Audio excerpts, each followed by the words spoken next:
Hello friends, வணக்கம். இது நம்ம கடப்புறம் சமையல். இன்றைக்கி நம்ம என்ன பார்க்க போகிறோம் அப்படின்னா, நம்ம எல்லாருக்குமே ரொம்ப பிடிச்ச பர்கர், அதுவும் மீன் வச்சு. வீடியோ ஃபுல்லாக பாருங்கள். பிடிச்சிருந்துச்சுன்னா மறக்காமல் சப்ஸ்கிரைப் பண்ணுங்கள். வாங்க எப்படி பண்ணலான்னு பார்க்கலாம்.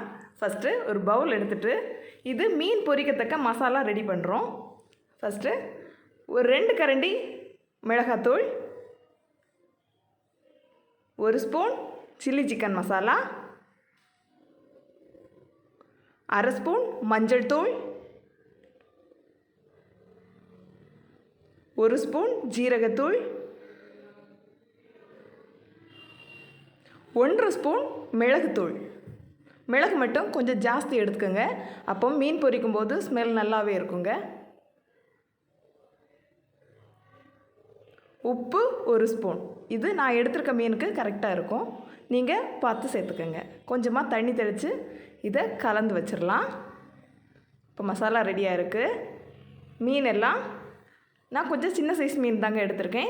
எதுக்காகனா இந்த சின்ன சைஸ் மீனில் கூட இந்த பர்கர் செய்ய முடியும் அப்படின்னு உங்களுக்கு காட்டுறதுக்காக தான். முள் இல்லாமல், அதாவது குறைஞ்ச முள்ளோடு இருக்க மீன் பார்த்து வாங்கிக்கோங்க.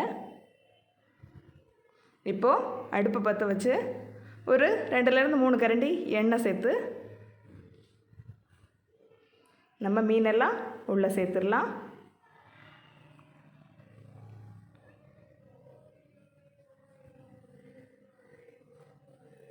இது ரொம்ப பொரிய தேவையில்லைங்க, கொஞ்சமாக பொரித்து லைட்டாக எடுத்துட்டால் போதும்.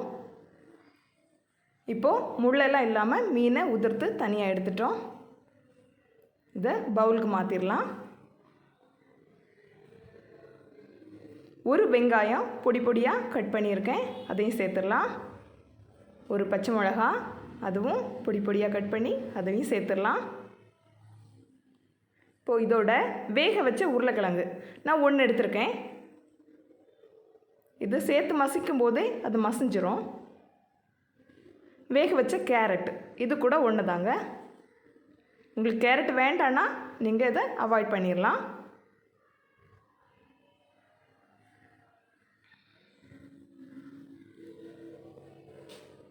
இப்போ 1 ஸ்பூன் பெருஞ்சீரகத்தூள், ஜீரகம் இல்லைங்க, பெருஞ்சீரகம். 1 ஸ்பூன் சில்லி சிக்கன் மசாலா. இதுக்கு மிளகாத்தூள் எதுவுமே ஆட் பண்ண தேவையில்லைங்க, ஏற்கனவே மிளகாய்த்தூள் எல்லாமே எடுத்துருக்கோம் மீனுக்கு. இப்போ இந்த பாத்திரம் பத்தலை, அதனால் பெரிய பாத்திரமாக எடுத்துக்கலாம். 1 முட்டை,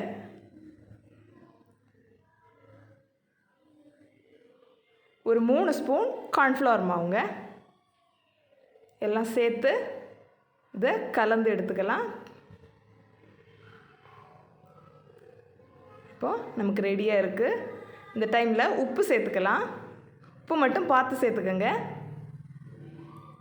எல்லாமே உருண்டை பிடிச்சி கட்லெட் மாதிரி தட்டி எடுக்க போகிறோம்.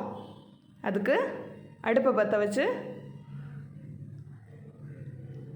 ஒரு 3 கரண்டி எண்ணெய் நம்ம கட்லெட் எல்லாம் உள்ள சேர்த்துடலாம். பாருங்கள், மிதமான தீயில் வேக வச்சு எடுத்துக்கோங்க. கட்லெட் எல்லாம் சூப்பராக ரெடி ஆயிடுச்சு. இப்போ பர்கர் அசம்பிள் பண்ணிடலாம் வாங்க.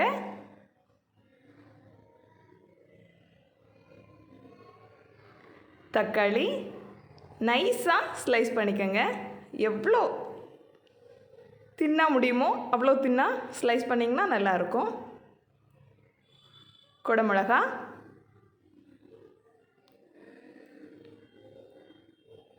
அப்புறமா நம்மளோட கட்லெட், மீன் கட்லெட்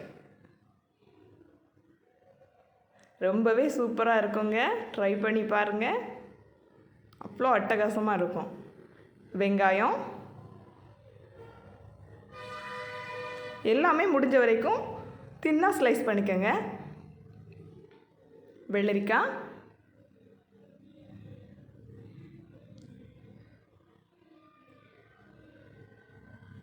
அவ்வளோதாங்க, நம்மளோட பர்கர் கிட்டத்தட்ட ரெடி ஆயிடுச்சு.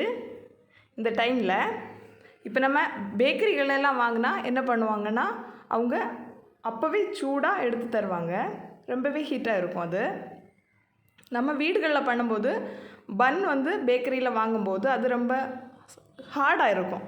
அதனால் அதை சாஃப்ட் ஆக்கிறதுக்காக கொஞ்சமாக ஸ்டீம் பண்ணிக்கலாம். ஒரு 2 நிமிஷம் அவ்வளோதான், நம்மளோட பர்கர் ரெடி ஆயிடுச்சு. இப்போது எடுத்துட்டோன்னா மீனோட எசன்ஸ் எல்லாமே சேர்ந்து அவ்வளோ சாஃப்டாக, அப்படி சொல்லவே முடியாதுங்க. ஒரு வாட்டி நீங்கள் ட்ரை பண்ணுங்கள். கடையில் வாங்குறதெல்லாம் என்னங்க டேஸ்ட்டு. நம்ம பசங்களுக்கு நம்ம ஹெல்த்தாக பண்ணி கொடுப்போம்.